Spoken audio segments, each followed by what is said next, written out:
In the beginning, man believed flight to be the privilege of mythological gods. The gods of Crete, of Egypt, of Assyria, and of Greece. As man's capabilities developed, so developed his power to dream of his own ability to fly. Leonardo da Vinci, whose genius stands in marked contrast to the ideas of his contemporaries. If it were not for the dreams in his fertile mind and the dreams in the minds of generations that followed, there would have been no tomorrow.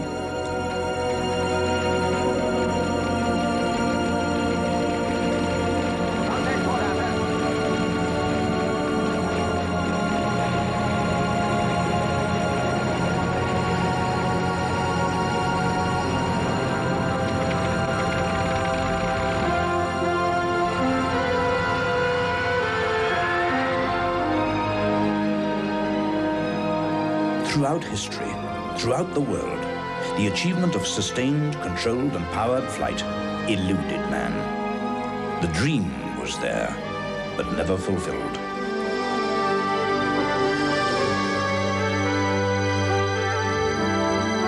Sir George Cayley, with his revolutionary wing designs, solved the problems of lift.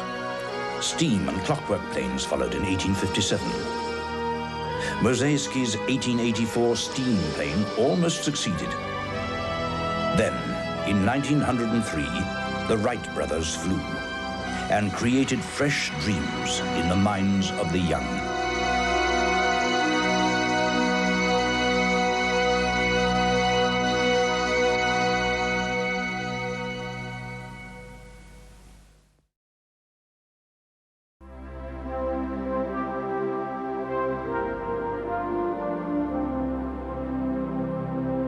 At the end of the Second World War, the once thriving German aviation industry was in ruin. The previous 5 years had seen the idealistic dream of flight turn German dreams into a terrible wartime nightmare. From this destruction, German aviation has blossomed anew, and now, fully revitalized, it plays its rightful part as a major contributor to European aviation.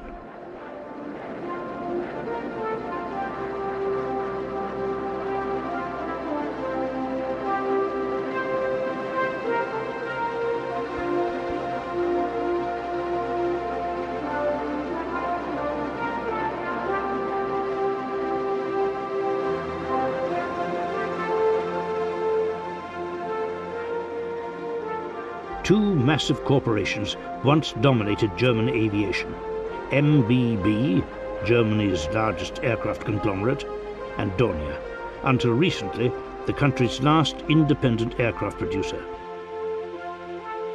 These companies, that began at the very dawn of 20th century aviation, were established by two of history's true pioneers, Willy Messerschmitt and Claude Dornier.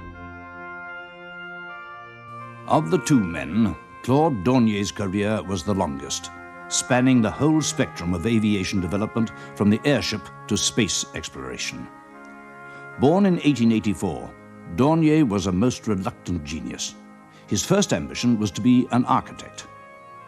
Dornier's school record was, however, undistinguished. Yet after leaving school, he enrolled at the Munich Technical University, where he gained an excellent engineering degree.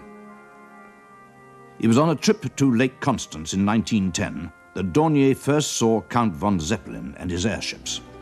Zeppelin had become a national hero in Germany, and despite many setbacks, was pioneering the development of lighter-than-air flight. Dornier, inspired by this charismatic figure, applied for a job. To his surprise, he was summoned to Friedrichshafen.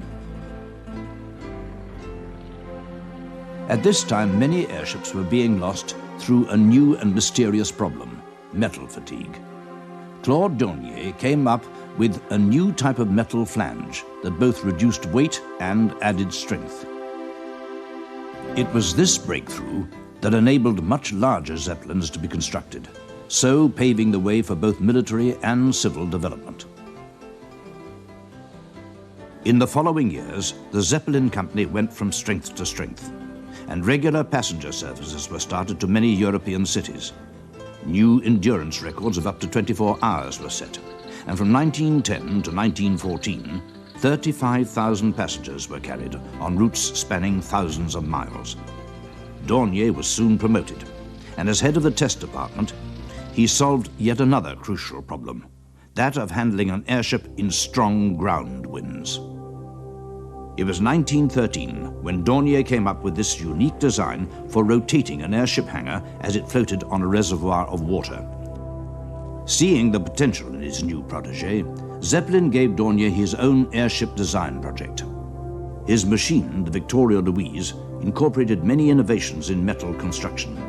And as the airship was moved out for its test flight, Dornier could only watch. After initial tests, the order was given for takeoff. With a full complement of passengers on board, the Victoria Louise's first test flight also proved a great success. This airship carried out many civilian trips before its final conversion to military use. The German people soon became captivated by these great airships, and many thousands would gather at Friedrichshafen to watch their departures. Amongst them was a young boy whose name was also to become synonymous with German aviation, Willy Messerschmitt. Born in Hamburg in 1898, Messerschmitt had always been fascinated by flight, and at the age of 11 was present at the first German air display, where the Wright brothers' aircraft were being demonstrated. Inspired by these early pioneers, Messerschmitt soon began to construct his own model gliders, basing his ideas on Germany's earliest pioneer of flight, Otto Lilienthal. Lilienthal is the unsung hero of world aviation. His work provided the first practical evaluation of actual flight and was used extensively by the Wright brothers. Lilienthal believed that one can only get a proper insight into the practice of flying by actual flying experiments.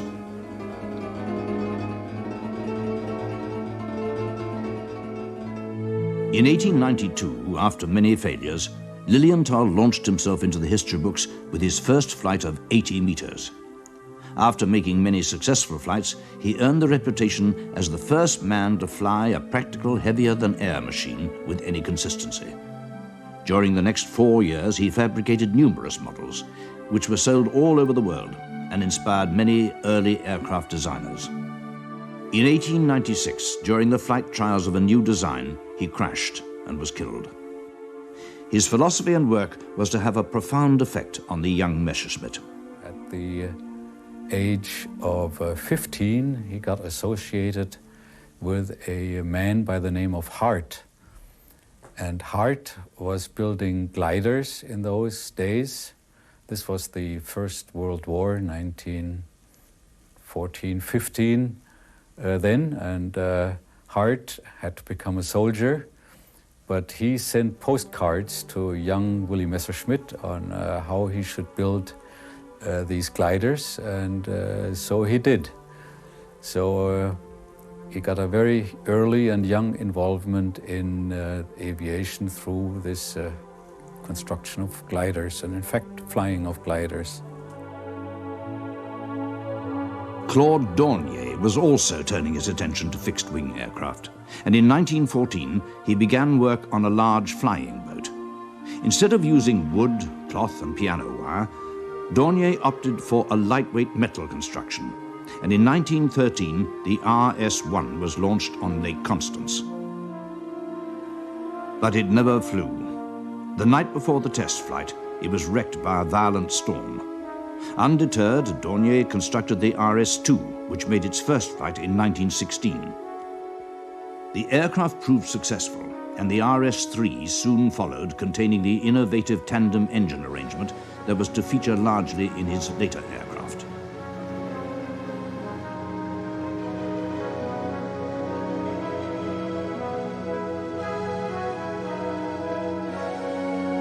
During the final stages of World War I, Dornier also built a series of successful fighter aircraft, pioneering the use of lightweight alloy metals and modern production line techniques.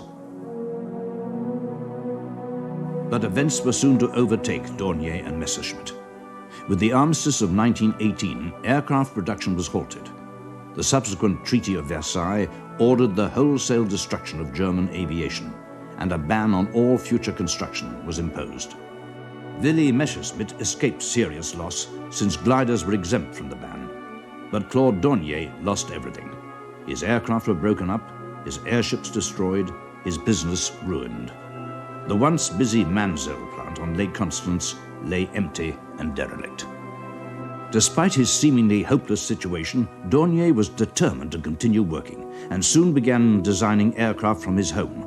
In 1920, he produced a small flying boat, the Labella. To avoid the construction ban, he moved to a boatyard in Switzerland, and a year later, the Labella made its symbolic maiden flight over Lake Constance. But Dornier soon finds the Swiss facilities too small, and with a larger project in mind, he buys a derelict shipyard at Marina di Pita in Italy. Dornier throws his last hope into a large twin-engine flying boat. This unique aircraft, designated Val, proves highly successful, so much so that the Spanish government orders 6 even before flight trials are complete. It ensures Dornier's future.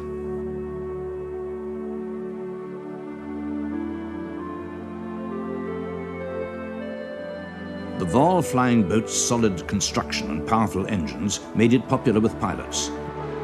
The first long-distance flights were attempted by the Spanish pilot, Ramon Franco, in 1924. But during his first attempt to cross the Atlantic, he was forced to ditch through lack of fuel. After 8 days, the Val was salvaged from the heavy seas, having sustained only slight damage. The crew's survival is a testament to Dornier's unique design. Throughout the 20s, a series of highly publicized expeditions were to earn the Dornier Company international acclaim. The Swedish explorer Amundsen used 2 Val aircraft in a daring attempt to reach the North Pole, but after 9 hours flying, he was forced to make a landing on the pack ice to refuel. One of the flying boats was damaged beyond repair. With only limited food supplies, the crew worked desperately to clear a runway for takeoff. After 2 weeks, the overloaded Val took off and managed to clear the pack ice. Landing in Spitsbergen several hours later, Amundsen declared that he owed his life to Dornier.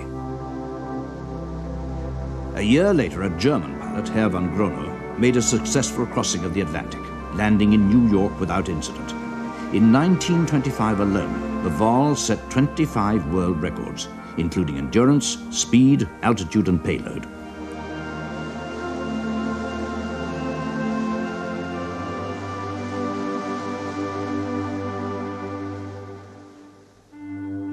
With the growing demand in Europe for passenger transport, Dornier designed the land-based Mercury and Comet types. The latter proved particularly successful, and Air Lloyd, later to become Lufthansa, opened many new international routes using this aircraft.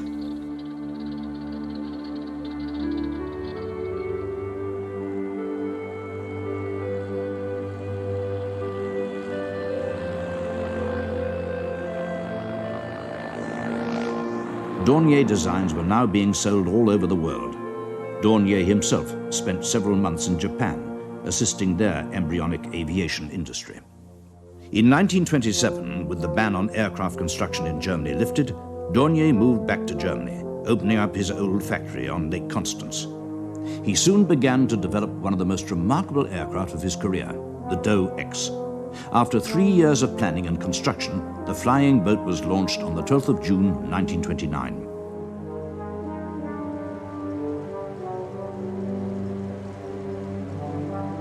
With 3 decks and a wingspan of 157 feet, the Do X was the heaviest aircraft of its day. 12 Bristol Jupiter engines, paired in 6 tandems, were needed to power the machine, and each one had to be run up and tested before takeoff. After some brief maneuvering, he gave the order for takeoff. The aircraft lifted easily from the water into the air. It was one of the greatest moments of Claude Dornier's life. 318 flights proved the capabilities of the Do X. On occasions, it carried up to 170 passengers. After a year of these flight trials, the Do X took off for a world tour. every kind of luxury was available on board, and Dornier himself was present for several sections of the trip.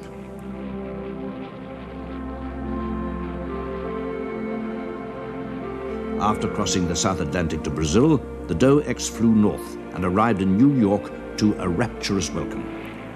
Thousands of people came out to watch this giant aircraft circle the city. And after a successful landing, Dornier is given a hero's welcome.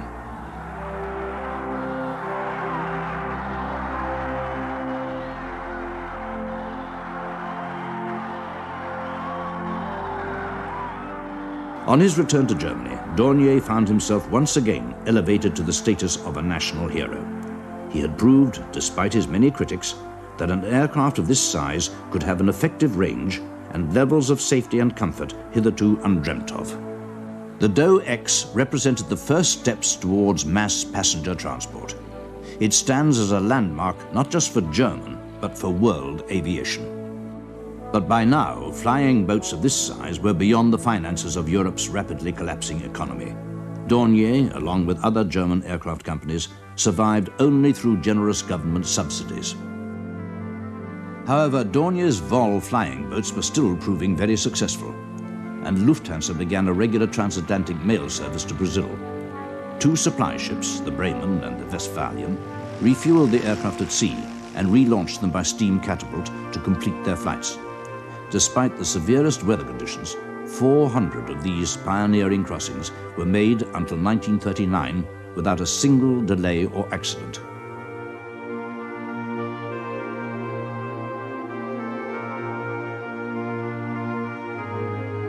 As well as upgrading his flying boat series, Dornier began work on a new land-based aircraft, and in 1931 he produced the advanced passenger transport, the Do K. Its success gave Germany a high-performance airliner which could beat the competition from Europe and the USA.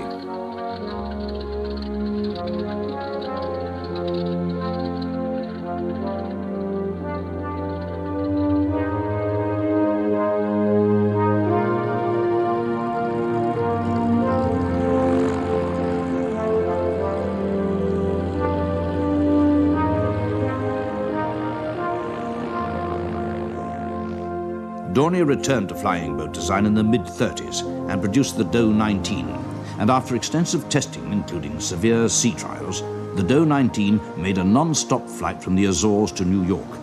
The journey was completed in 22 hours and 12 minutes and marks the beginning of European transatlantic passenger service. The Do 24, which followed, was designed specifically to deal with the severe weather of tropical regions.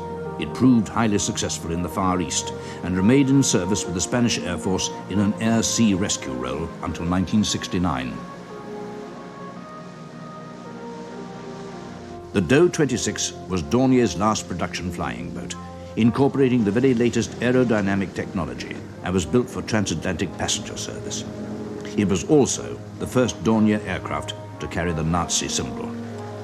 In the next few years, all Dornier aircraft were committed to military use, and Claude Dornier was to find himself part of a highly effective war machine.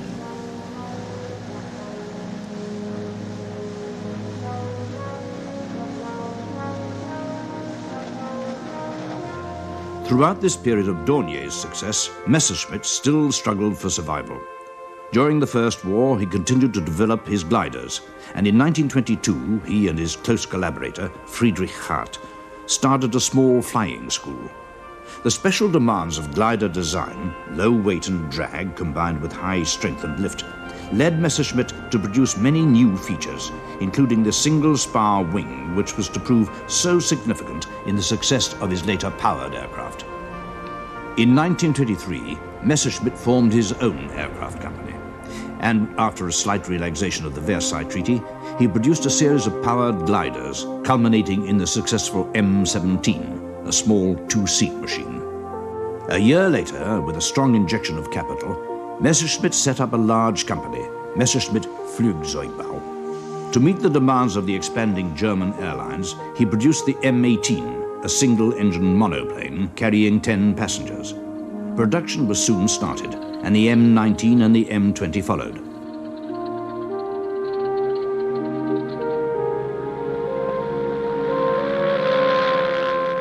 With the world slump of 1929, demand for aircraft dried up. Unlike Dornier, Messerschmitt found no government subsidy, and in 1931 he went bankrupt. But political events were about to transform Messerschmitt's life.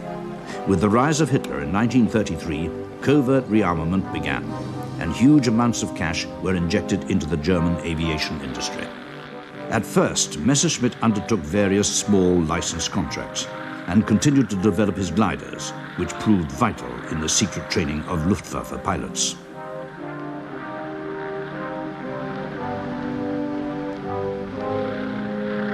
But in 1934, a new order is placed, officially for a training aircraft.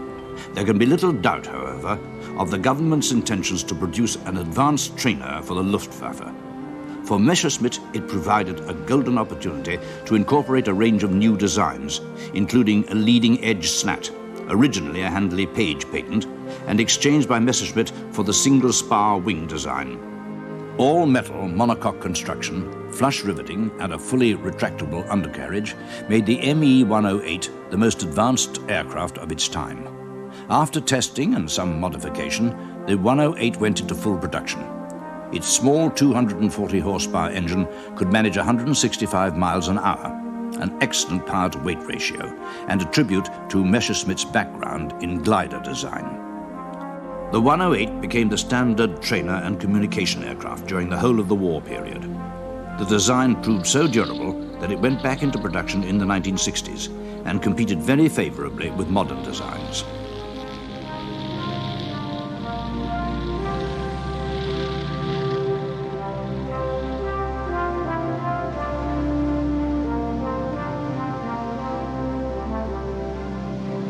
The Me-108 was also the forerunner of Germany's most famous fighter airplane. In 1934, the government had given several German aircraft companies the specifications for a fast monoplane fighter. Both Messerschmitt and Heinkel produced designs. Heinkel had unsuccessfully tried to buy out Messerschmitt's struggling company in 1932, and now he poured scorn on Messerschmitt's design. At the fly-off between the two prototypes in 1935, the Heinkel 112 broke the world speed record. 3 days later, Messerschmitt's design won it back. The airplane was revolutionary by its very low weight and high power, again, like the earlier Messerschmitt philosophy, and also a good design for manufacturing. Not with a very optimum aerodynamic shape, but with a good compromise to also allow mass production.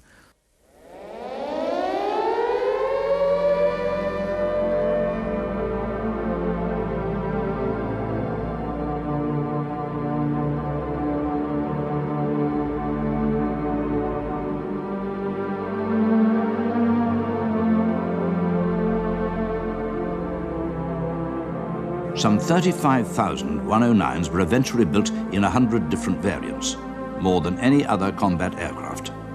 They formed the backbone of the Luftwaffe's fighter strength throughout the early conflicts of World War II, including the Battle of Britain.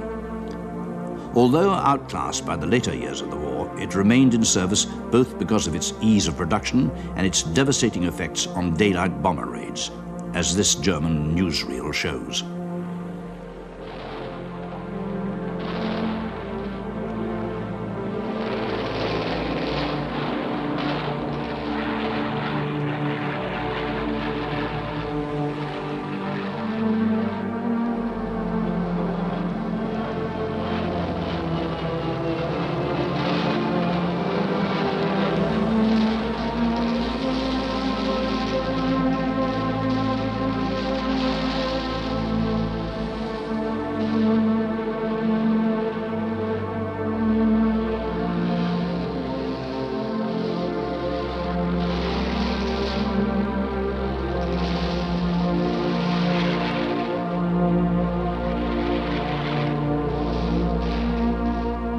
The success of the 109 made Messerschmitt Germany's leading aircraft designer. Called upon to make many propaganda films, he became as famous as the fighter ace Adolf Galland and others who flew the aircraft. Messerschmitt's next project, the Me-110, dated back to 1934 and a specification given to him for a new combat aircraft. Design work on a series of prototypes was begun, and on its first test flight, it reached a remarkable speed of 316 miles per hour. Tested in combat during the Battle for Poland, it proved a great success.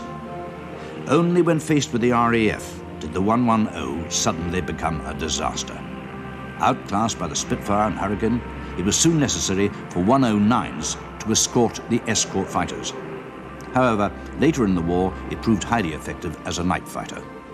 A derivation of the Me-110, the 210, proved a failure for Messerschmitt. However, a new version, the Me-410, proved more successful and served as a destroyer and night fighter to the end of the war. One of the most remarkable of Messerschmitt's wartime aircraft was the giant glider, the Me-321. Following the success of airborne forces in 1940, the German High Command ordered the development of a large transport aircraft capable of invading Britain. Made of steel tubes, wood and fabric, the 321 could carry 33 tons, enabling small tanks and motorized units to be transported. Highly vulnerable and difficult to fly due to its vast control surfaces, the Me-321 never proved an effective design.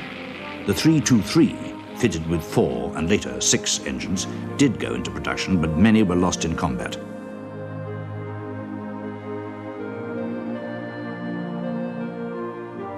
Another large project was the Me-264. Capable of bombing the USA, it could have proved a serious threat to the Allies, but only one prototype had flown by 1945. In the later stages of the war, German industry used all kinds of forced labor, including concentration camp victims. Many thousands of these people were used in Messerschmitt's plant. Although not directly ordered by Messerschmitt, he was certainly aware of their suffering. Messerschmitt's link with the Nazis had always been close. He owed his very existence to the vast aircraft orders placed by the German military.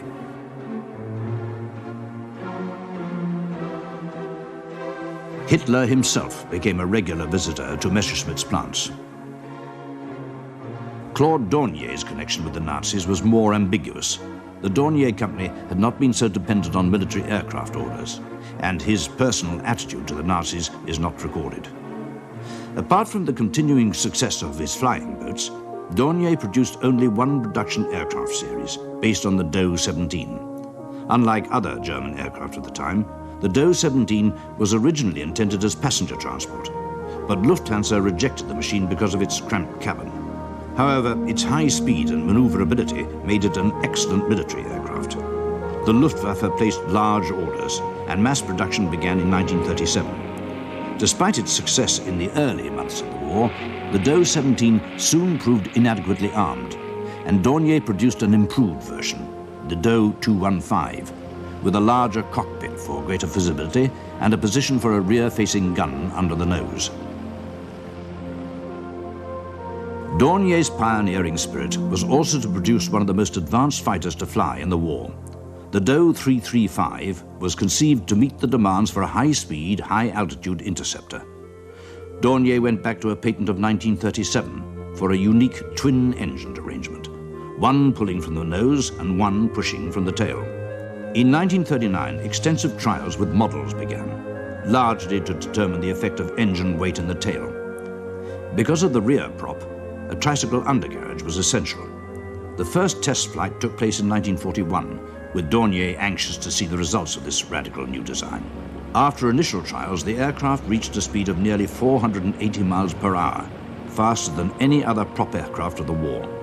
Full production was ordered, although of the 60 that were completed, only 20 reached combat units by 1945. But this was not the end of Claude Dornier's involvement with this aircraft. The last surviving example was taken to America in 1946, where it was placed in store. 25 years later, Dornier brought it back to Germany and began its restoration. Despite the difficulty of spares, Dornier's engineers managed to reassemble the aircraft and return it to its original condition. It now stands as the only example of a tandem prop aircraft in the world.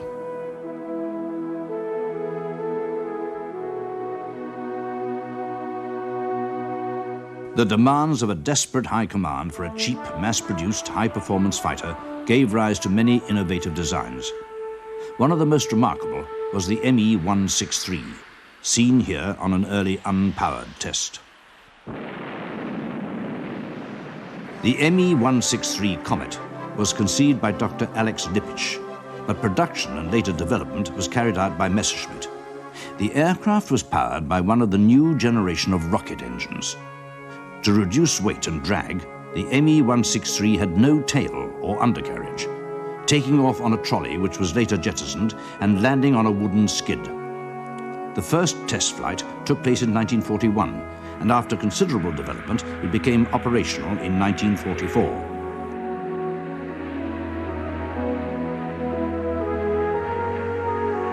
But the aircraft had its dangers.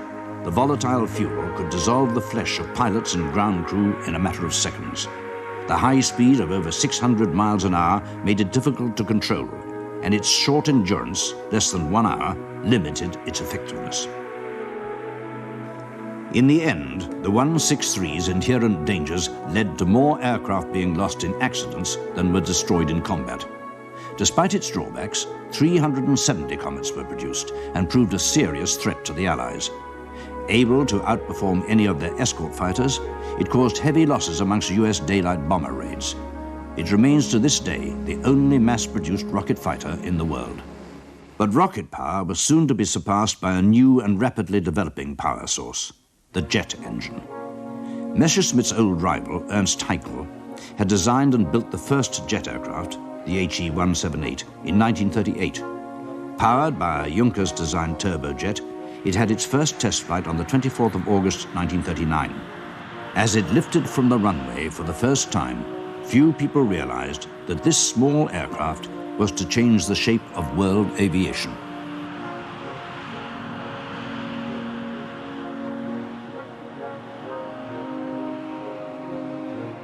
With the HE-178's success, the race was now on to develop the first production fighter.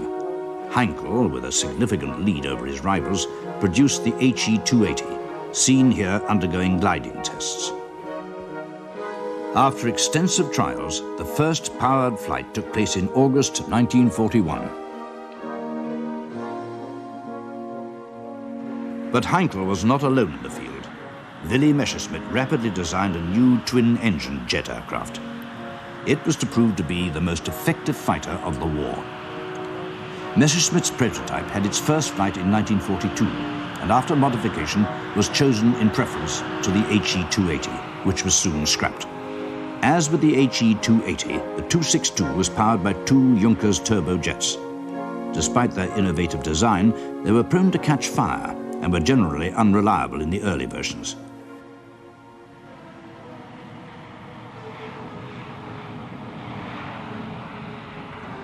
When the engines did work, the aircraft's performance was impressive.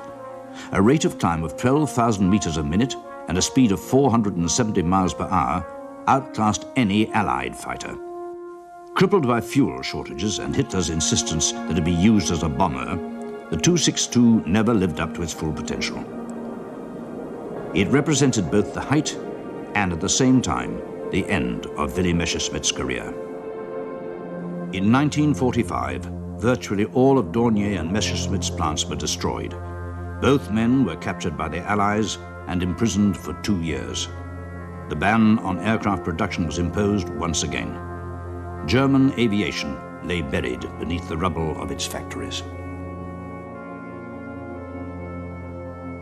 But the reconstruction of this shattered country demanded engineers, and after the release in 1947, both men began to rebuild their companies. Dornier moved to a small factory and started to design and build weaving machines, a subsidiary which has survived to this day. Messerschmitt reopened the Augsburg plant and constructed prefabricated housing. Later, he designed a successful sewing machine, a four-door car, and his famous three-wheeled bubble car. But Messerschmitt wasn't satisfied. Aviation was, of course, always on Willy's mind in those days, where he was not permitted to do that in Germany. And in the early 50s, an opportunity was offered to do airplane design in Spain. Spain had been a licensee of Messerschmitt in the early 40s. In fact, the Messerschmitt 109 was built there under license construction. And the Spaniards wanted to do modifications of that airplane, including putting a British engine, a Rolls-Royce Merlin, in there instead of the Daimler-Benz engine, which was no longer available. But then the Spaniards also wanted some training airplanes, and Messerschmitt, together with the engineering team of that Spanish company, developed the first Spanish jet airplane, a little twin-jet trainer. Claude Dornier was also forced to turn to Spain to continue his passion for aviation. In 1950, he established a technical office in Madrid, and with the help of a German and Spanish design team, he produced the Do 25, a short takeoff and landing reconnaissance aircraft. The first test flight in 1954 proved a great success, and the Spanish government, echoing their earlier involvement with the Val aircraft, placed a large order, once again ensuring Dornier's survival.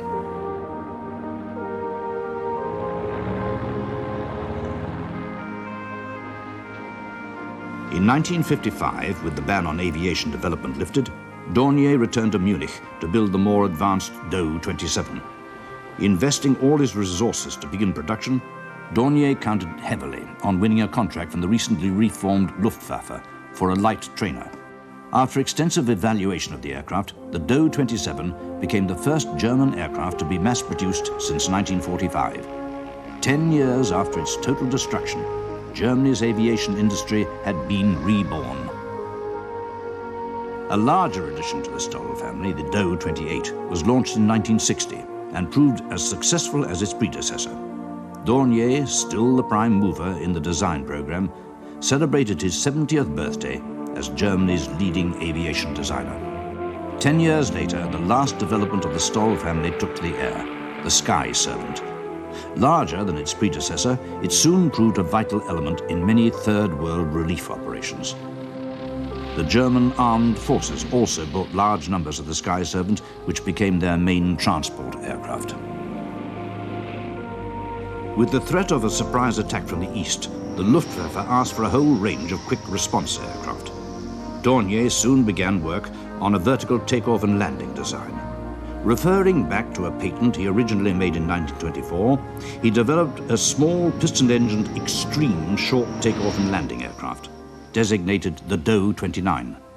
Encouraged by the success of the Do 29, Dornier was keen to move onto a larger project.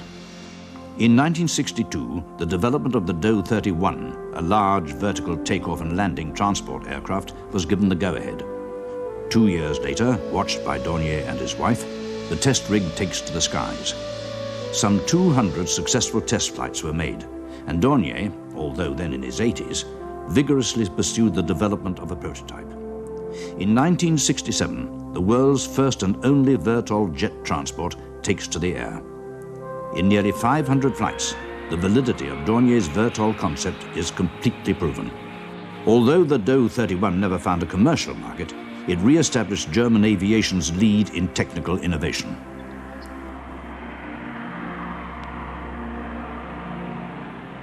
While Dornier enjoyed success, Willy Messerschmitt struggled for survival. Despite a series of highly advanced designs, such as the X-1, a prototype VTOL fighter developed in 1962, his company survived only by building aircraft like the Douglas Harvard under small license contracts with the USA. But things were soon to change. Then came larger license manufacturing programs. The biggest one was the Lockheed Starfighter program, American license, and that really helped to rebuild the company in a fairly big scale, considering the post-war situation. Messerschmitt's production soon began to expand. In 1955, he took over the Heinkel Company, writing the last chapter in their long battle. Other acquisitions followed, beginning a highly significant trend in European aviation. I think that was the start of the big wave of subsequent mergers which took place simply because the number of projects which could be offered and which were available in the aviation business reduced. The designs were more far-reaching, while in the old days, about every year or two, a new design was done. Now a design was lasting for 10 or even 20 years. MBB, Messerschmitt Bf, was formed in 1969 to 1970 on that account. MBB has now become the largest aircraft manufacturer in Germany. Cooperation has also become international. The Chancel C-160, a large transport aircraft, is made in cooperation with Aerospatiale. MBB has the major stake in the design work and constructs the whole of the fuselage.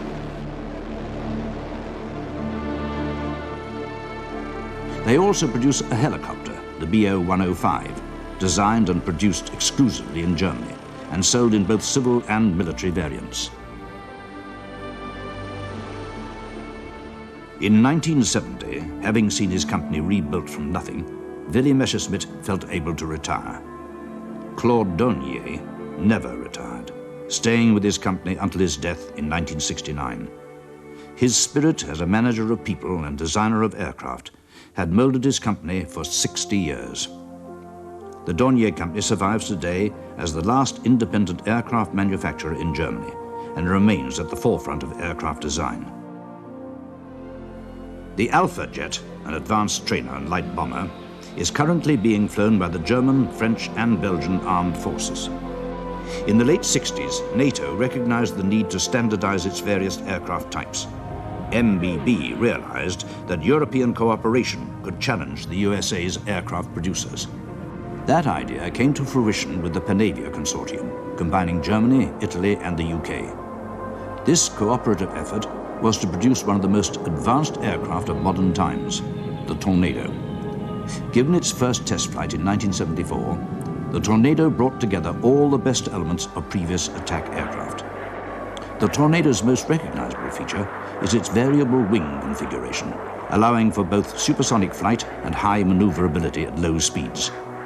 In 1980, the Tornado became the frontline strike aircraft of the British, Italian and German air forces, beating off competition from the USA's F-16. German aircraft expertise, combined with European cooperation, had won the day.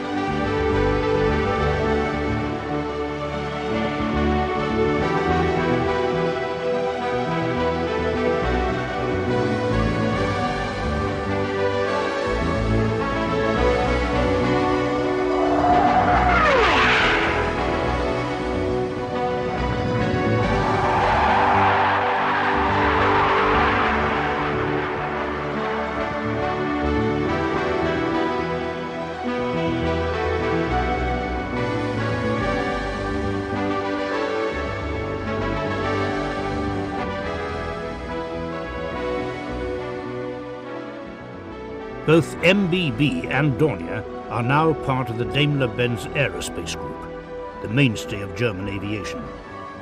Perhaps it is the traditions of both these companies that have ensured the current success and future of this giant conglomerate.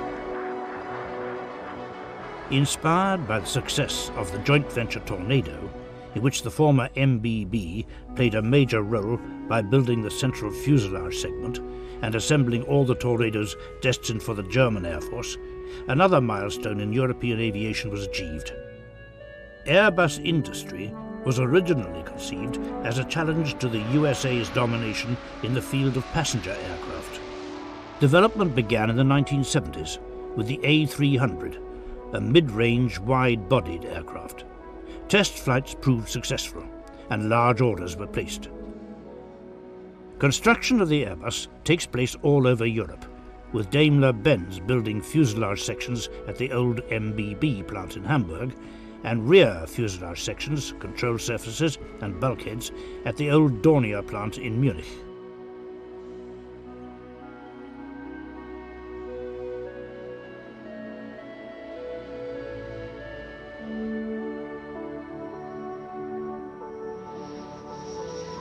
Components for Airbus are transported around Europe by the Beluga, a modified A300-600 Airbus designed specifically to carry wing sections from England and to gather all the sections together for assembly at the original Aerospatiale plant in Toulouse, France.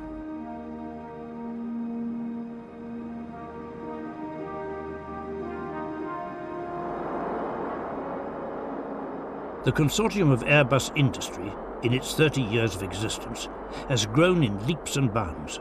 An entire family of Airbus aircraft is now produced.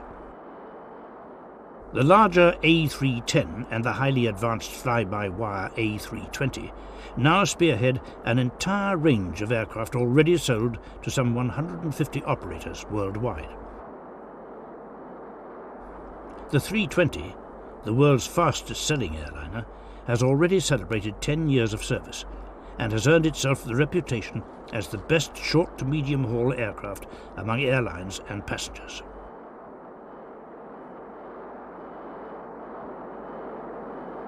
Its latest threat to US domination of the industry is the A3XX, a double-decker airliner currently well on the way to fruition.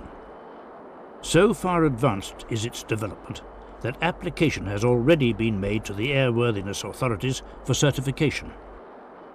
This move follows almost 2 years of partnership between a group of 20 key airlines in refining the 3XX design.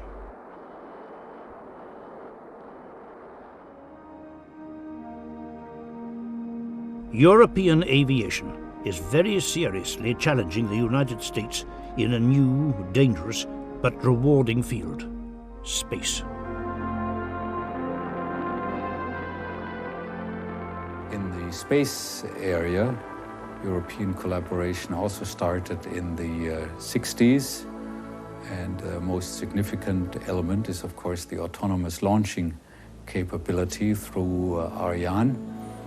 And it's quite significant that Ariane has developed into a commercial venture also, not just a government-run venture through the Ariane Space company, in which MBB is also a partner among many other European companies. Germany also contributes a large part to the Columbus project, a highly advanced space laboratory that will be part of the USA's space station. Going into operation at the turn of the century, it will collect all kinds of information to help man's understanding and future exploration of space.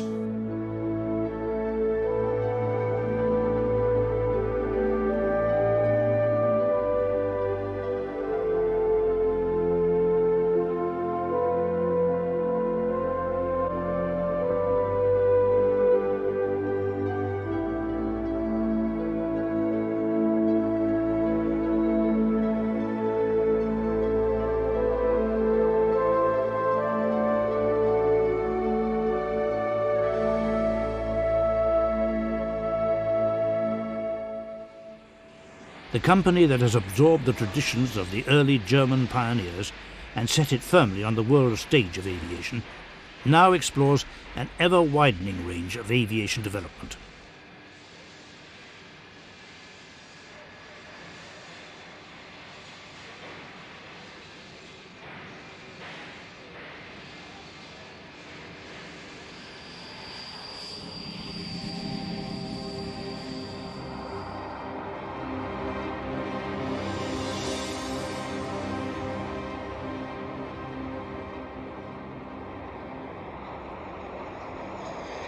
The Eurofighter, another collaborative project. Designated the Typhoon, it has already proved its potential performance against anything currently on offer.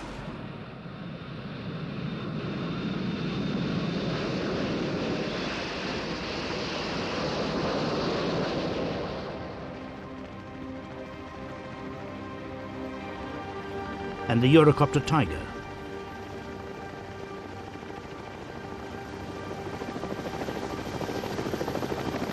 an EC-135.